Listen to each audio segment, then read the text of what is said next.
So before we go into the meat and bones of this course, I wanted to make this quick module to introduce you to my co-instructor for this course.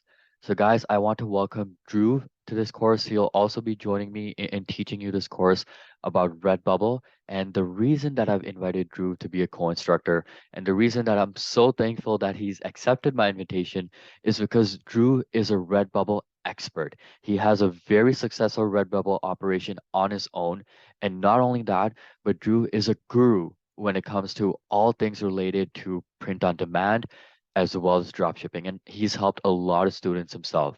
So overall, I think Drew will be a great value add onto this course. I know he has some great insights, some great knowledge, and some great tips and tricks to share with you guys, which I'm certain that you guys will find helpful. So feel free, guys, sit back. There's lots to learn in this course. I wanted to make this quick module just to introduce Drew, but now that we have the household items out of the way, I'll see you guys in the next module.